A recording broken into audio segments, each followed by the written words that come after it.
Comment? Comme ceci maintenant. Restons debout maintenant, avec la tête inclinée. Now I believe. Now I believe. All things are possible. Now I believe. Now I believe. Now I believe. All things are possible. Now I believe. Let's remain standing now with our heads bowed. Seigneur, que ce ne soit pas qu'un chant, mais que ce soit les profondeurs mêmes de notre cœur qui s'écrient dans ce chant. Maintenant, je crois. Les disciples ont dit à un moment donné, après que Jésus avait fait tant de miracles, ils ont dit, Seigneur, maintenant nous croyons. Jésus a dit, vous croyez maintenant? Ils ont dit, nous croyons que tu sais toutes choses et que tu n'as pas besoin que personne t'enseigne. Alors, Père, ce soir, nous nous rendons compte que tu n'as pas besoin de notre enseignement, mais que c'est nous qui avons besoin du tien. Aussi, nous te prions de nous enseigner comment prier, comment vivre et comment croire. Accorde-le, Seigneur, au cours de cette réunion de ce soir. S'il nous manque quelque chose, donne-le-nous, Seigneur. Nous le demandons au nom de Jésus. Amen.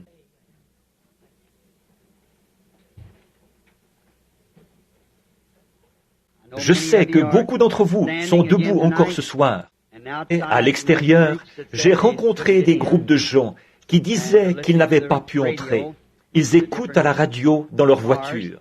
Et maintenant, nous allons essayer de faire aussi vite que possible ce soir, en ce dimanche soir que nous consacrons à la prière pour les malades, où nous ferons une ligne de prière dans la mesure où nous pourrons en former une ici à l'avant. Mais ce service de ce soir, nous le consacrons à la prière pour les malades. Et je veux que vous vous affermissiez maintenant dans ces saints oracles de Dieu, dans la foi de cette heure. La foi, il faudra plus de foi qu'il n'y en a jamais eu dans tout autre âge, car ceci doit être la foi pour l'enlèvement, pour être enlevé au ciel. Et alors, nous voulons que vous croyiez ce soir à tout ce que vous avez vu et entendu, à la parole que vous avez entendu prêcher, aux signes et aux prodiges que vous avez vus s'accomplir. Nous voulons que vous emmagasiniez tout cela dans votre cœur et que vous réfléchissiez à savoir si oui ou non il s'agit de Dieu. Tout comme jadis Élisée l'avait dit, si Dieu est Dieu, alors servez-le. De même, si Jésus est le centre de tout pour le chrétien, alors je pense que nous devrions abandonner tout le reste et nous attacher à lui. Souvenez-vous, il est le centre, il est l'étoile polaire, il est le point de référence final, il est l'absolu. Et s'il est l'étoile polaire, il n'y a qu'une chose qui indique l'étoile polaire, c'est votre boussole avec laquelle vous naviguez. Et la boussole avec laquelle je cherche à vous faire naviguer, c'est la parole. Et la parole l'indique toujours lui. Il nous semble que nous sommes en train de traverser une grande période d'angoisse et d'épreuve. Une période où on ne sait que faire et où il y a de l'angoisse chez les nations, où toutes sortes de choses se produisent. Et parfois, c'est comme si j'étais submergé. Partout où je regarde, c'est comme à bord d'un navire en pleine mer. Et on m'a confié le commandement du bateau. Comment allons-nous arriver à bon port? Une vague crêtée d'écume arrive, 100 fois plus grosse que mon navire. Mais nous franchirons la crête de chacune de ces vagues. Nous sommes plus que vainqueurs par lui. C'est le capitaine en chef, qui tient la corde au bout du navire. Il le fera passer au travers. Nous franchirons la crête de chacune de ces vagues. Maintenant, ce soir, pour faire vite et vous laisser partir de bonne heure, nous vous remercions, car vous faites de longs trajets en voiture et tout. Il vous faut rouler en voiture et faire ce sacrifice. Voyez-vous, et à cause de ça, j'aimerais tant rester là, continuer à parler et à faire tout mon possible pour vous aider. Mais quand je suis ici, je m'efforce de transmettre vraiment tout ce que je peux pour apporter une aide pendant ce moment où nous sommes maintenant ici. Mais alors, si on donne aux gens trop de choses à la fois, ils ne les retiennent pas. On ne doit prendre qu'une chose et la tenir là, devant la personne, jusqu'à ce qu'elle la voie. Puis, une fois que ça s'est ancré solidement dans son cœur, alors enseignez-lui quelque chose d'autre. Nous avançons pas à pas, tout simplement. Alors, priez et prenez courage. Et maintenant, ce soir, ayez la foi pour la guérison. Je ne pense pas qu'il y ait le moindre doute dans votre esprit quant à l'époque où nous vivons. Je ne crois pas qu'il y ait un doute dans votre esprit quant à savoir si Dieu est au milieu de son peuple ou pas. Je crois que vous le croyez tous. Et il n'y a aucun doute là-dessus dans mon esprit à moi. Et je sais que les miens, mes amis, les amis de Christ, les enfants de Christ croient cela. Et je me réjouis énormément de voir, quand on sait qu'on a un message qui vient de Dieu et qu'on le transmet aux gens, de voir que les gens y réagissent bien. Alors, on regarde en arrière et on dit « Merci, Père ». Oh, quelle joie alors de voir les enfants manger le pain qui leur a été envoyé. Vous rendez-vous compte que c'est une vision d'il y a des années, ça, ici même, au tabernacle? C'est vrai, le pain de vie. Frère Neville, tu t'en souviens peut-être, un moment extraordinaire.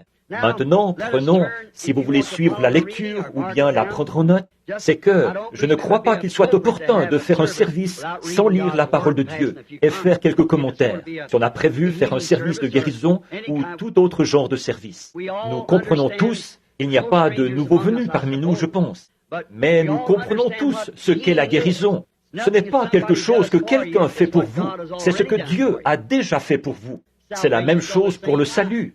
Seulement, il faut amener les gens à croire que c'est la vérité. Dieu l'enseigne dans sa parole, après quoi il le prouve à ceux qui sont disposés à y croire. Car il a dit, tout est possible à ceux qui croient. Vous dites, rien n'est impossible à Dieu. Vous croyez ça? Rien ne vous est impossible, à vous non plus. Car tout est possible à ceux. Dieu est une seule personne, à ceux qui croient. Voyez? Donc, rien ne vous est impossible si vous pouvez seulement croire. Maintenant, dans 1 Roi, chapitre 17, je voudrais lire les 7 premiers versets, si le Seigneur le veut. Élie, le Tishbite, l'un des habitants de Galade, dit à Achab, « L'Éternel est vivant, le Dieu d'Israël, dont je suis le serviteur. Il n'y aura ces années-ci ni rosée, ni pluie, sinon à ma parole. » Et la parole de l'Éternel fut adressée à Élie en ces mots. « Pars d'ici, dirige-toi vers l'Orient, et cache-toi près du torrent de Kérit, qui est en face du Jourdain. Tu boiras de l'eau du torrent, et j'ai ordonné aux corbeaux de te nourrir là. » Remarquez, te nourrir là, pas ailleurs, là. Il partit et fit selon l'Éternel, ou la parole de l'Éternel, et il alla s'établir près du torrent de Kérit, qui est en face du Jourdain. Les corbeaux lui apportaient du pain et de la viande le matin, et du pain et de la viande le soir, et il buvait de l'eau du torrent. Mais au bout d'un certain temps, le torrent fut à sec, car il n'était point tombé de pluie dans le pays. Que le Seigneur ajoute ses bénédictions à la lecture de sa parole. Et maintenant, ce soir, je voudrais tirer de là un sujet, ce que j'intitulerais « La nourriture spirituelle en sa saison ». Nous avons eu un enseignement sur rendre un service à Dieu ou essayer de lui rendre un service sans que ce soit le temps, la saison, le lieu ou la personne.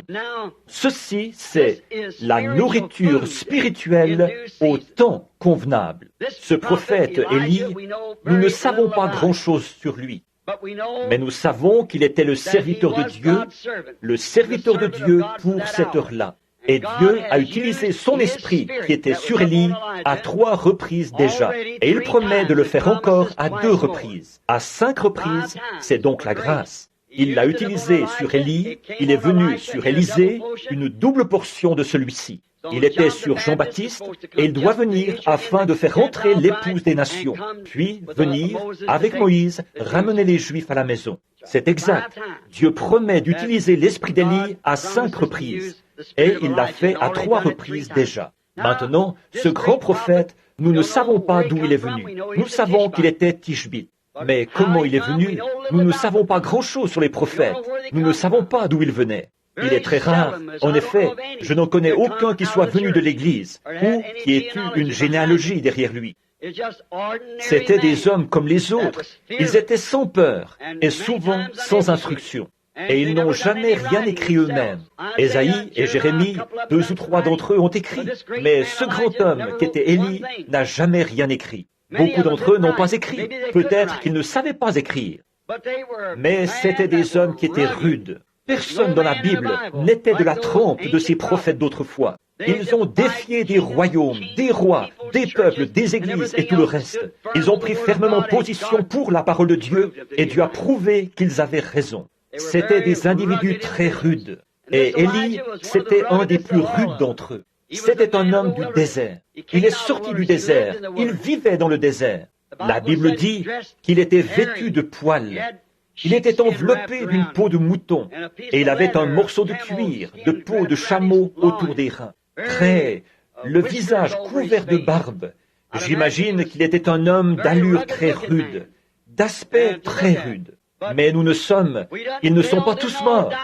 Ils ne sont pas tous morts. À l'époque du Concile de Nicée, beaucoup d'entre vous avez lu le Concile de Nicée de l'Église primitive. Quand ils ont voulu en faire une organisation, dissoudre toutes les autres églises pour n'en former qu'une seule, quand ils ont tenu le Concile de Nicée, des hommes rudes de la trempe d'Élysée sont sortis du désert et se sont présentés là. Ils se nourrissaient exclusivement d'herbes sauvages, des hommes très rudes. Mais les dignitaires, les gens de la haute, qui relevaient de Constantin et tout, ils les ont fait taire. Eux, du fait qu'ils étaient prophètes, ils savaient que le grain de blé de l'épouse Église devait tomber en terre, tout comme le grain de blé dont l'époux avait dû tomber en terre. Et il y est resté pendant 1000 ans.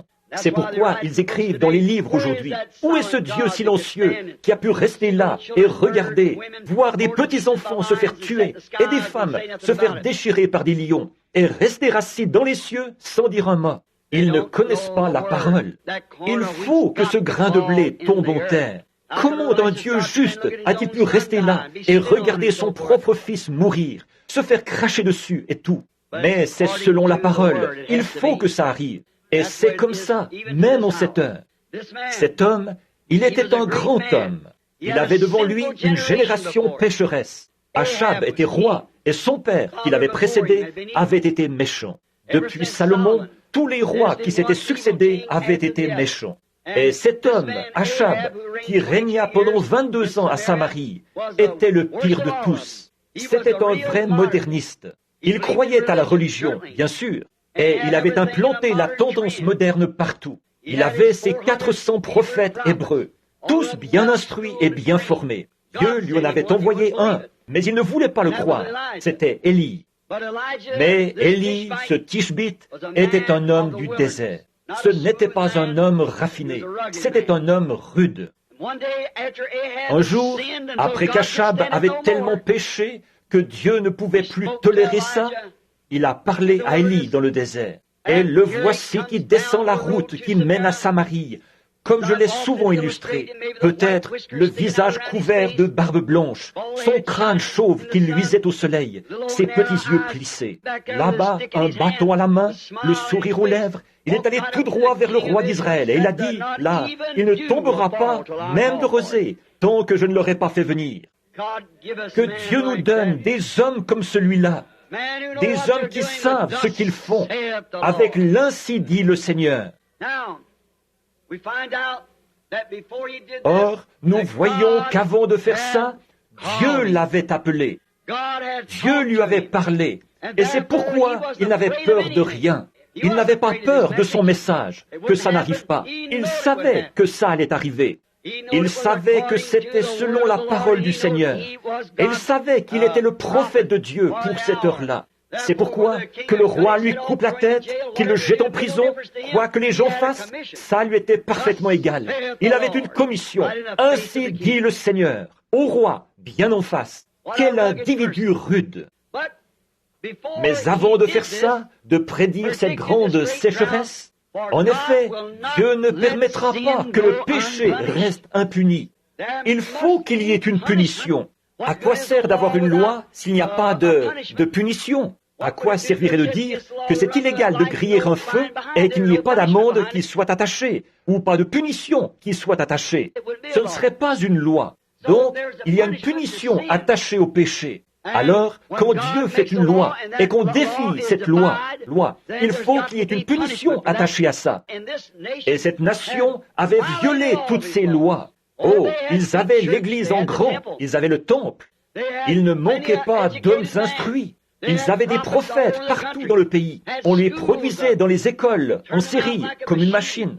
Il ne manquait pas de prophètes, il ne manquait pas de sacrificateurs, il ne manquait pas de scribes, il ne manquait pas de religion, mais ils s'étaient éloignés de la parole de Dieu. Alors Dieu a appelé un homme qui n'était pas dans leur rang du tout, et l'a envoyé avec l'ainsi dit le Seigneur. Et remarquez comme il s'occupe des siens.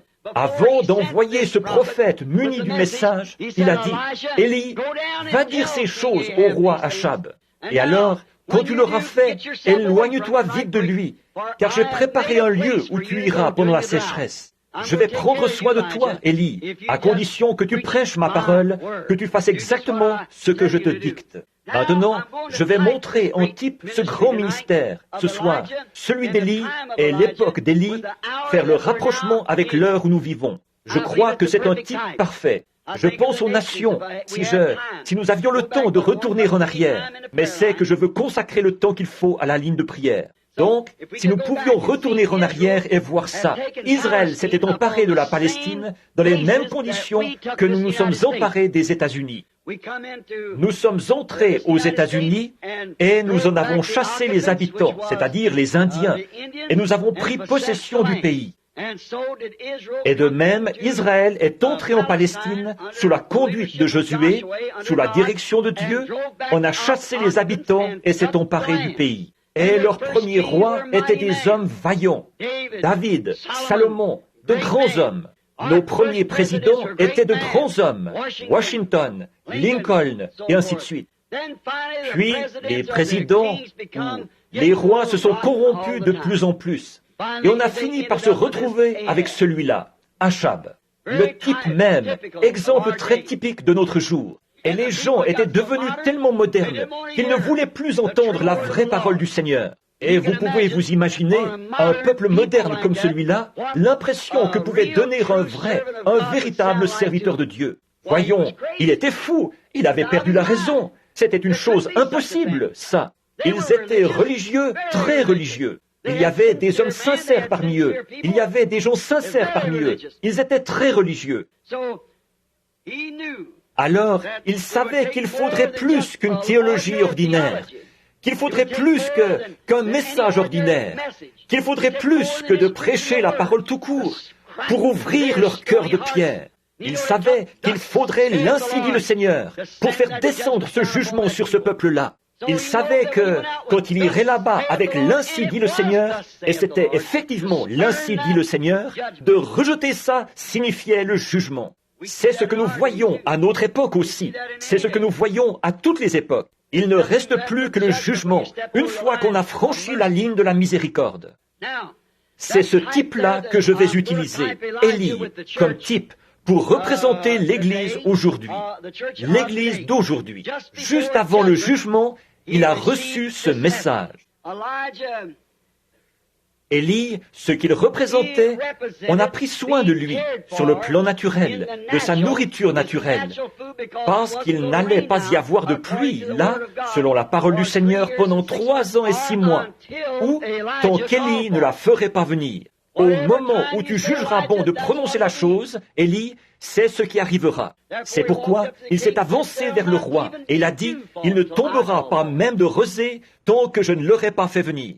Ça, c'est toute une décharge, n'est-ce pas? C'est tout un message. Et maintenant, nous allons utiliser ce type pour représenter la sécheresse spirituelle d'aujourd'hui. Or, nous le savons tous, nous en sommes très conscients, qu'il y a une grande sécheresse spirituelle dans le pays aujourd'hui, dans le domaine spirituel. Et vous savez, cela a été prédit par les prophètes comme devant venir juste avant la seconde venue de Christ.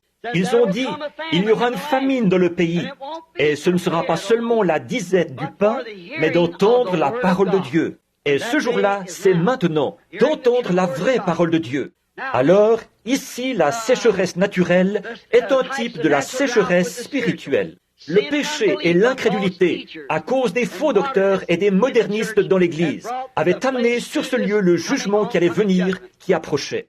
Donc, ils avaient abandonné la parole de Dieu ainsi que son prophète pour se tourner vers une terminologie théologique moderne de la parole.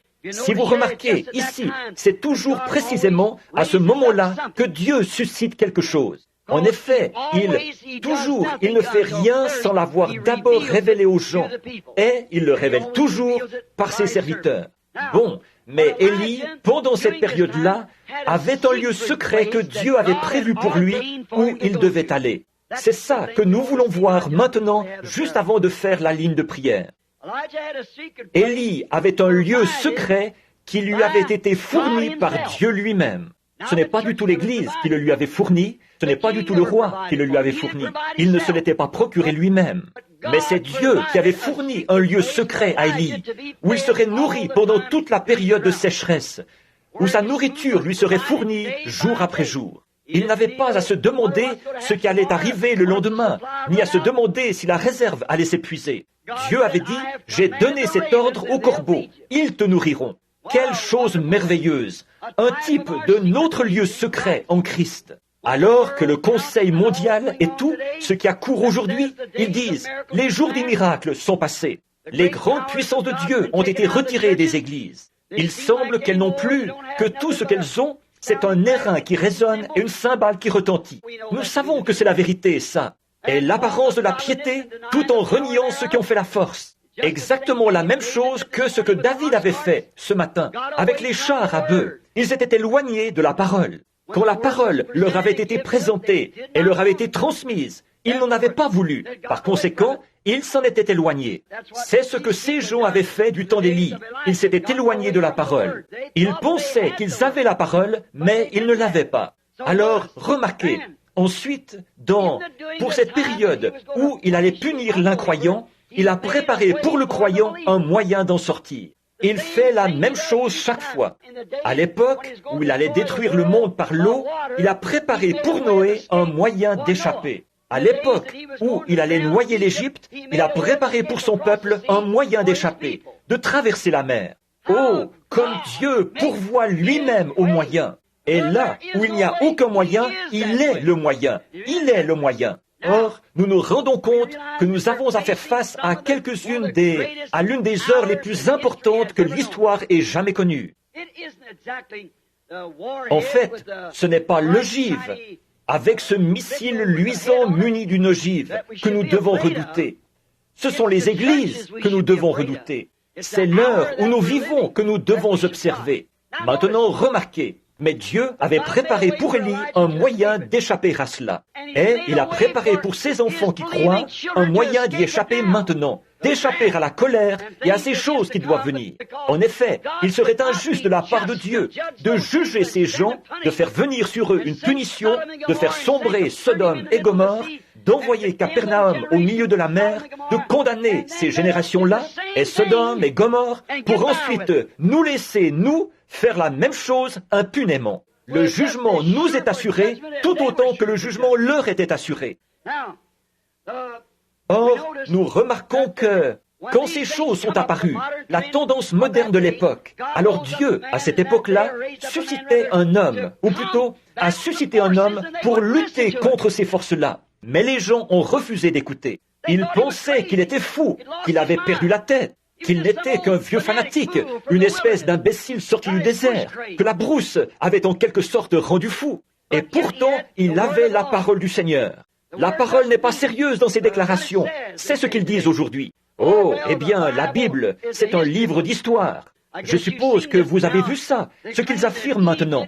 c'est qu'Ève n'a pas mangé la pomme. Elle a mangé C'était quoi déjà? Je crois... C'était un abricot. C'est ce qu'ils disent maintenant. C'était un abricot. Et puis, que Moïse, ce n'est pas du tout la mer Rouge qu'il a fait traverser aux enfants, c'est qu'il y avait un grand tas de roseaux là-bas, à l'autre bout de la mer, et il a traversé une mer de roseaux. Dans ce cas, comment se fait-il que l'eau, EAU, ait formé une muraille des deux côtés, qu'ils aient traversé à pied sec alors? Oh, quel non-sens! Mais vous voyez, voilà le genre d'époque qu'il faut pour faire descendre la colère de Dieu sur les gens. Effectivement. Ils disent que ça n'existe pas, c'est jusqu'aux gens d'église qui ne croient pas au miracle. Je vous donnerai $1000, ont-ils dit. Faites-moi voir un miracle. Faites-moi voir un miracle. Eh bien, ils ne verraient pas, même si 10 000 choses étaient produites devant eux. Voyons, ils ne verraient jamais. Vous dites, c'est impossible. Oh non, pas du tout. Élie, un jour, il était à Dothan, et l'armée des Syriens était venue entourer la ville pour s'emparer de lui, parce qu'ils savaient que la puissance de cette nation venait de là, se trouvait dans ce voyant. Eh bien, le roi, un de ces hommes, a dit au roi de Syrie, il a dit, eh bien, tu sais, Élie le prophète, le Tishbite, rapporte au roi d'Israël les propos que tu tiens dans le secret de ta chambre. Il a dit, va chercher ce type-là, c'est ce gars-là qui nous fait obstacle. Et toute l'armée des Syriens est allée en douce encercler Dothan. Ils l'ont cerné de toutes parts. Et Géasi, le serviteur du prophète, s'est réveillé. Et il a dit, « Oh, mon père, les armées nous cernent de toutes parts, ici. Nous sommes complètement encerclés. » Il a dit, « Voyons, ceux qui sont avec nous sont en plus grand nombre que ceux qui sont avec eux. » Voyez? Géasi a regardé autour de lui. Il a dit, « Je ne vois personne. » Il a dit, « Seigneur Dieu, ouvre les yeux de ce garçon. » Et ses yeux se sont ouverts. Et toutes les collines étaient pleines d'anges et de chars installés partout, les forces invisibles. Élie s'est avancé là sans hésitation, et la Bible dit, il les frappa d'aveuglement. Il s'est avancé vers eux, ils étaient aveugles, ils ne voyaient pas que c'était lui. Il s'est avancé et il a dit, cherchez-vous Élie? Il a dit, oui, nous le cherchons. Il a dit, venez, je vais vous dire exactement où il se trouve. Et il les a conduits directement dans un guet-apens, à l'endroit précis où les armées sont sorties et se sont emparées d'eux. Donc la Bible dit, il les frappa d'aveuglement. Ça règle la question. Et aujourd'hui, les gens sont tellement aveugles spirituellement, le Seigneur Dieu a beau descendre au milieu des gens, accomplir n'importe quoi, accomplir les choses qu'il a promises. Ils ne voient toujours pas ce qu'il en est. Ils sont aveugles spirituellement. Ils ne connaissent pas Dieu. Ils ne connaissent pas sa grande puissance. Donc, nous remarquons que c'est ce qu'ils avaient fait du temps d'Élie, et c'est ce qu'ils font encore aujourd'hui. Dieu les frappe d'aveuglement. Aujourd'hui, ils disent qu'il n'y a pas de miracle, que ça n'existe pas, que tout ça, c'est de l'émotion. Et ils avaient dit la même chose d'Élie, puisque quand celui-ci était enlevé et qu'Élisée l'a remplacé, un jeune homme qui était devenu chauve alors qu'il était encore jeune, les enfants couraient derrière lui et disaient « Vieux chauve, pourquoi n'es-tu pas monté avec Élie ?» Voyez-vous, ils n'y croyaient pas au départ, ces gens, malgré que tant de choses aient été accomplies. Ce grand homme de Dieu avait été enlevé au ciel par un char de feu, et les gens n'y croyaient toujours pas. Et ils ont laissé leurs jeunes enfants courir derrière cet homme et dire « Vieux chauve, pourquoi n'es-tu pas monté ?» Voyez? Et là, le prophète a maudit ses enfants et une ours a tué 42 d'entre eux. Maintenant, remarquez, aujourd'hui, comme à cette époque-là, ils ajoutent leur interprétation personnelle à la parole. Bon, s'ils veulent faire ça, ça les regarde. Mais ils cherchent à nous y faire croire. La Bible dit que cette parole de Dieu ne peut être un objet d'interprétation particulière. Dieu fait l'interprétation par lui-même. Dieu confirme sa parole, et c'est ça qui en est l'interprétation. Comme je l'ai souvent dit, il a dit au commencement que la lumière soit, et la lumière fut. Ça n'a pas besoin d'être interprété. C'est arrivé. Il a dit qu'une vierge concevrait. Elle l'a fait. Il a dit qu'il répandrait son esprit. Il l'a fait. Et il a dit que dans les derniers jours, il ferait certaines choses. Et il les fait. Ça n'a besoin d'aucune interprétation. Dieu en fait l'interprétation par lui-même. Quoi que disent les hommes insensés, ça n'arrête pas Dieu du tout. Quand Jésus était sur terre, il a dû faire face à autant d'incrédulité que nous aujourd'hui, et peut-être même plus.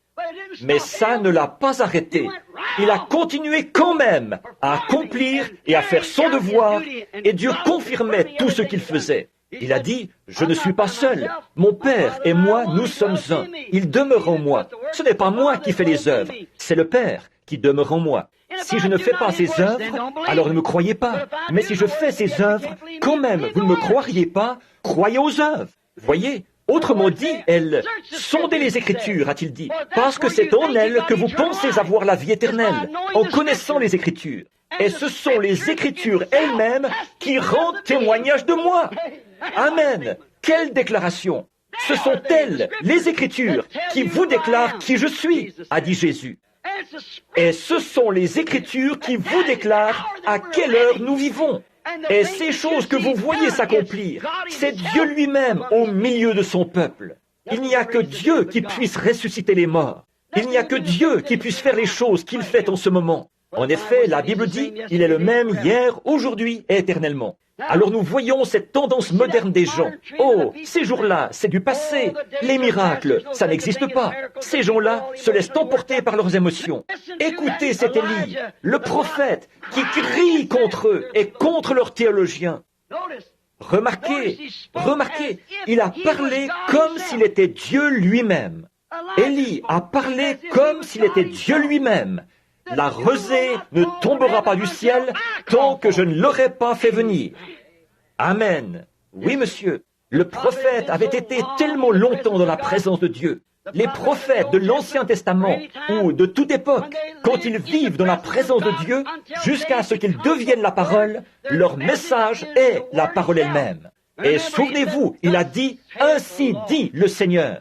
Quand ces hommes avaient reçu ces messages de la part de Dieu et qu'ils devenaient tellement absorbés que leurs propres pensées, ça allait peut-être à l'encontre de leurs propres pensées, ils n'étaient peut-être pas capables d'y voir clair. Mais ils prononçaient la parole de Dieu. Ainsi dit le Seigneur. Il n'y aura pas de pluie tant que je ne l'aurai pas fait venir. Oh, quelle déclaration! Il avait été dans la présence de Dieu et avait été confirmé de façon tellement parfaite. Et souvenez-vous, c'est aussi conforme à Amos 3:7. Le Seigneur, l'Éternel, ne fait rien sans l'avoir d'abord révélé à ses serviteurs les prophètes. Il a dit, il ne tombera pas de pluie. Il l'a d'abord, ils se sont moqués de lui. Ils le prenaient pour un fou, ce fanatique. Mais voyez-vous, il avait l'ainsi dit le Seigneur, qu'il n'allait pas pleuvoir. Et Dieu, avant de faire ça, il l'a révélé à Élie, son serviteur. Et il était un prophète confirmé, authentifié, alors les gens auraient dû se repentir.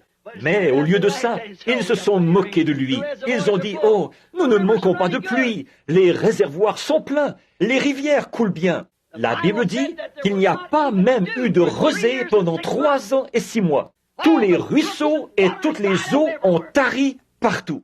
Ce n'était pas cet homme, c'était Dieu qui parlait à travers cet homme. Voilà le « je » dont il s'agissait. Nous le savons toujours. Alors, nous voyons que quand un homme envoyé par Dieu, prédestiné par Dieu, arrive avec le vrai, ainsi dit le Seigneur, le message et le messager sont une seule et même chose. En effet, il est envoyé pour représenter l'ainsi dit le Seigneur, mot pour mot. Donc lui et son message, c'est la même chose. Un homme d'une dénomination qui est sous les auspices d'une dénomination, lui et l'Église sont un. Un théologien soumis à la théologie fabriquée par une dénomination, lui et son message sont un. Une église de théologie, un théologien, c'est exact. Ainsi, quand un homme arrive avec l'ainsi dit le Seigneur, lui et le message sont un. Quand Élie est arrivé avec l'ainsi dit le Seigneur, lui et son message sont devenus un.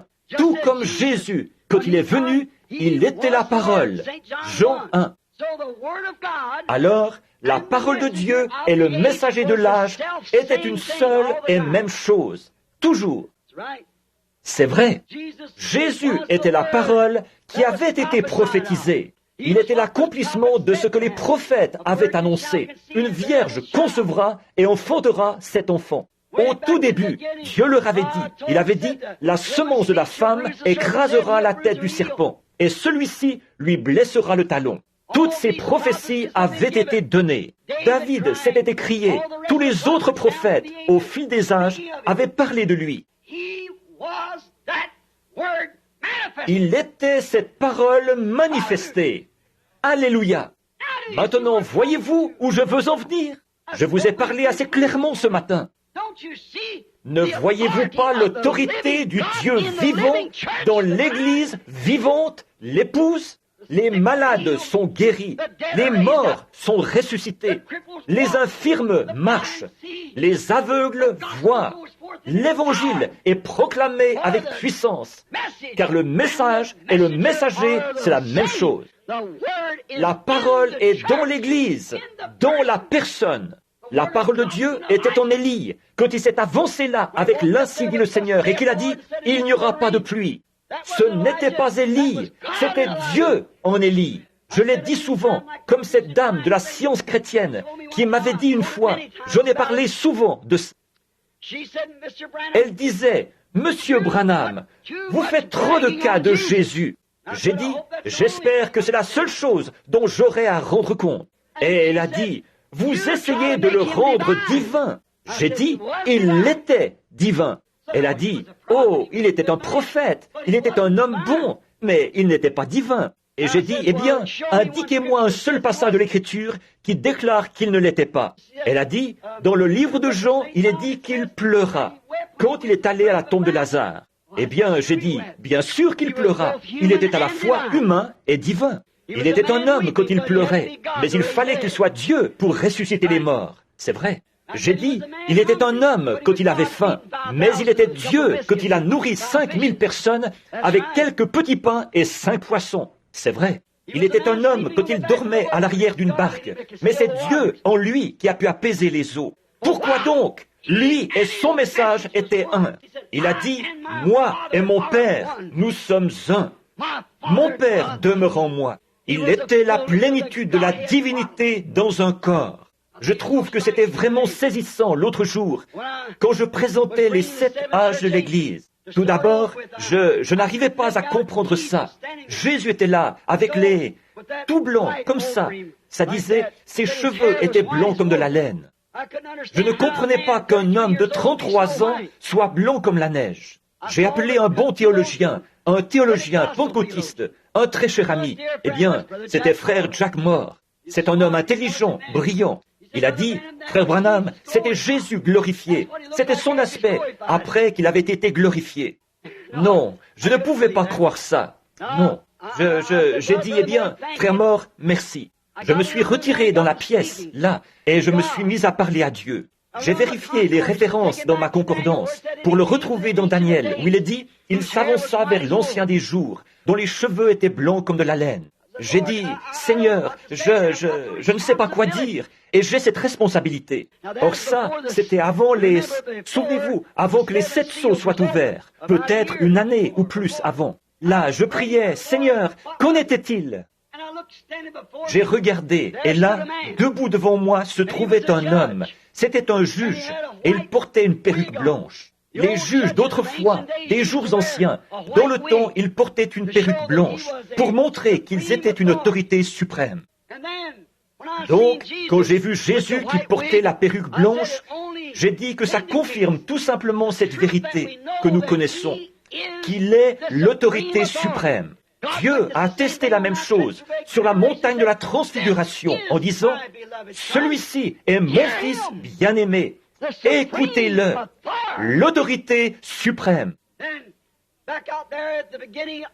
Et puis, là-bas, au commencement des 7 sceaux, quand ces 7 anges sont descendus en forme de pyramide, ils se sont tenus là et m'ont dit de revenir pour parler de ces 7 sceaux et qu'ils seraient avec moi, qu'ils me montreraient de quoi il s'agissait, les choses qui avaient été perdues. J'avais toujours pensé que c'était scellé au dos du livre et que ce serait quelque chose qui n'était pas écrit dans le livre. Mais il s'est avéré que ce qui a été divulgué là, c'est qu'il ne peut pas faire ça. Ce n'est pas quelque chose qui est écrit dans le livre, c'est quelque chose qui était caché dans le livre. Car quiconque en retranchera une seule parole ou y ajoutera une seule parole. Alors c'est un mystère qui se trouvait dans le livre pendant ces 7 âges de l'Église. Chacun d'eux a produit un mystère, toutes ces choses au sujet du baptême d'eau et autres, qui les ont fait tâtonner pendant si longtemps. Ensuite, quand ça s'est élevé, les grands observatoires, tout là-bas en Californie, jusqu'au Mexique, au-dessus de Tucson et partout, ils en ont pris la photo. C'était mystérieux à voir. Frère Fred Sothmann, qui est là, assis juste là, et moi et frère Gene Norman, nous étions là, présents quand ça s'est élevé. Ils ont pris cette photo, mais ils ne savent toujours pas ce qu'il en est. Il n'y a pas longtemps, chacun disait, « Regarde un peu, ça ressemble à ceci, et les ailes de ces anges qui sont repliées là. » Un jour, je l'ai tourné à droite, j'ai regardé, et là se trouvait Jésus-Christ, un portrait aussi parfait que Hoffman en a jamais produit. Il était là, portant une perruque blanche, regardant en bas vers la terre, montrant qu'il est l'autorité suprême. Les cieux le déclarent, la Bible le déclare, le message le déclare, tous la même chose. L'autorité suprême, portant la perruque blanche. On voit sa barbe noire en dessous. Beaucoup d'entre vous ont vu la photo. Nous l'avons là-bas, au fond. Vous n'avez qu'à la tourner à droite, de côté. Regardez-la. Le voilà, aussi parfait qu'une photographie qu'on aurait prise de lui. Il ne la regarde pas de l'angle qu'il faut. Il faut la regarder du bon angle. Et seul le Seigneur Dieu peut révéler quel est le bon angle. Tournez-la à droite et regardez-la. Le voilà, aussi parfait que si on l'avait prise en photo, là-haut. La toute première fois que je l'ai vu, il ressemblait au portrait de Hoffman, que je n'avais encore jamais vu. C'est dans le tabernacle de Billy Sunday, des années plus tard, que je l'ai vu. Depuis, j'ai toujours eu une de ces photos-là dans ma maison. Et puis, ici, dans les airs, comme quoi le Dieu même que j'avais vu en vision près d'ici, alors que je n'étais qu'un jeune garçon, près d'ici, à l'endroit où se trouve maintenant l'école. C'est à ça qu'il ressemblait. Et ici, dans les cieux, 33 ans plus tard, ceux-ci déclarent que c'est la vérité. C'est bien à ça qu'il ressemble. Non pas quelque chose de mystique, la conception personnelle de quelqu'un. Comme au Vatican, ils ont là un portrait du Christ, avec un petit collier de barbe blanche, ou un collier de barbe d'environ un demi-pouce de long, qui forme un cercle autour du menton, jusqu'au-dessus de la bouche, comme ceci. Ils appellent ça le Christ. Ça me rappelle un artiste grec, ce que j'ai vu une fois dans une cathédrale ancienne. Il montrait à quoi ressemblaient Adam et Ève. Ils ressemblaient à des bêtes, ou quelque chose comme ça. Voilà ce que la pensée charnelle peut percevoir d'une chose spirituelle. Je pense qu'Adam, c'était le plus bel homme qui ait jamais vécu, et qu'Ève était une femme parfaite à tous égards. Maintenant, les pensées charnelles arrangent la chose selon leur conception personnelle. Alors Dieu fait descendre sa puissance, et par elle, il dévoile la chose. C'est exactement ça qui s'était produit ici du temps d'Achab. Donc nous voyons qu'Élie pouvait dire ça, parce que le message de l'heure est la parole de Dieu, le messager, le message et la parole, c'était exactement la même chose. Le prophète, la parole, le message, messager, message et message, c'était la même chose. Jésus a dit, si je ne fais pas les œuvres qui ont été écrites à mon sujet, alors ne me croyez pas. C'est bien. Tout homme et son message ne font qu'un. Voilà pourquoi, aujourd'hui, ils ne croient pas qu'il faut faire les œuvres de Dieu.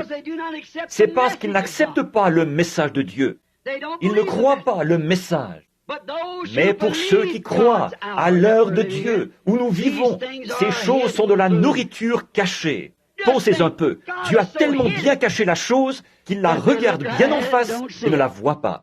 De la même manière, Élie avait aveuglé l'armée des Syriens.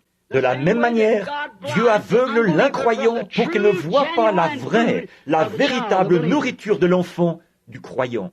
C'est pourquoi ils appelaient Noé un fanatique. Il construisait une arche. Ses yeux étaient ouverts à la parole de Dieu et à la promesse. La chose même qu'ils appelaient du fanatisme, c'est ce qui a sauvé Noé et sa famille. Voyez-vous, la chose même, exactement, la chose dont les gens se moquent, c'est la chose que nous recherchons par la prière. La chose que les gens appellent folie, c'est ce que nous appelons grand. Ce que le monde appelle grand, Dieu l'appelle folie.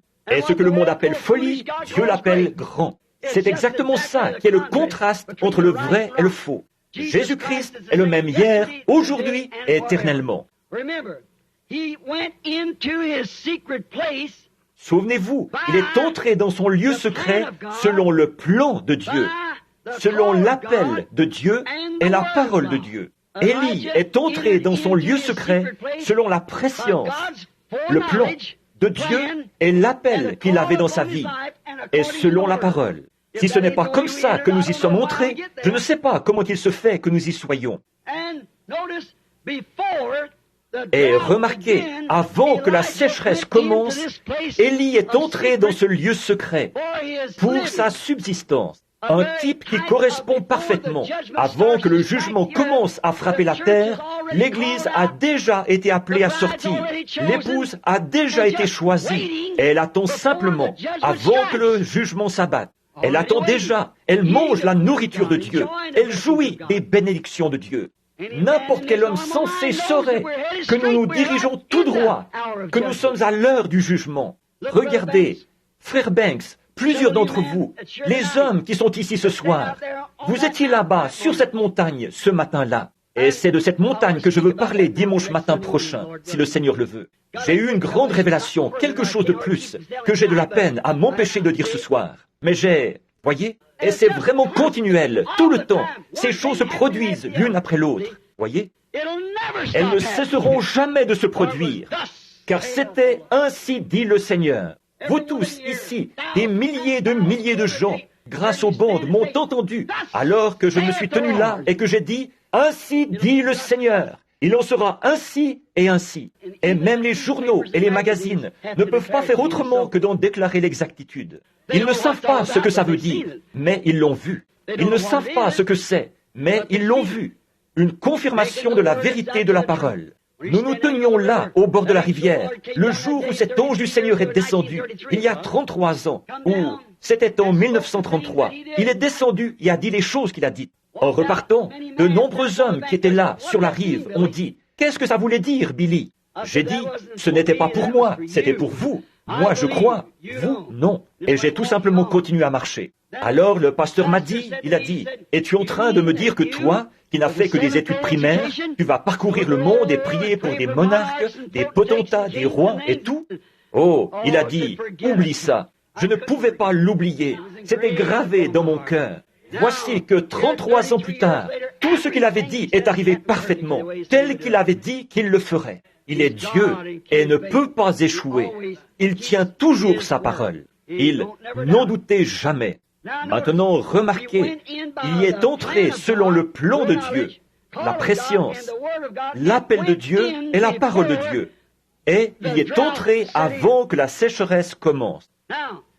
Or, nous savons que le jugement est sur le point de s'abattre. Sur la colline, ce jour-là, avec frère Banks Woods, ici présent, nous montions la colline. Peut-être vais-je le raconter de nouveau, pour faire grandir votre foi, en vue de la ligne de prière qui se fera dans les 10 ou 15 prochaines minutes. Je marchais juste devant frère Banks. Je pense qu'il était parti au moment où sœur Ruby était malade. Il me suivait, et j'ai remarqué qu'il avait le visage rouge. J'ai regardé en arrière, je me suis dit qu'il avait peut-être de la peine à gravir cette colline. Alors j'ai ralenti un peu. Là-bas, dans ces déserts, à monter des collines comme ça, à l'endroit où les anges du Seigneur étaient apparus. Nous nous dirigions tout droit vers cet endroit-là, l'endroit où ils étaient apparus quelques mois auparavant. Et pendant que je montais la colline, l'Esprit de Dieu, quand je me suis retourné, j'ai regardé au sommet de la montagne. Et il a dit, ramasse cette pierre et dis-lui, ainsi dit le Seigneur. D'ici quelques heures, tu vas voir la gloire de Dieu. J'ai tout simplement ramassé la pierre et j'ai dit, frère Banks, je ne sais pas pourquoi.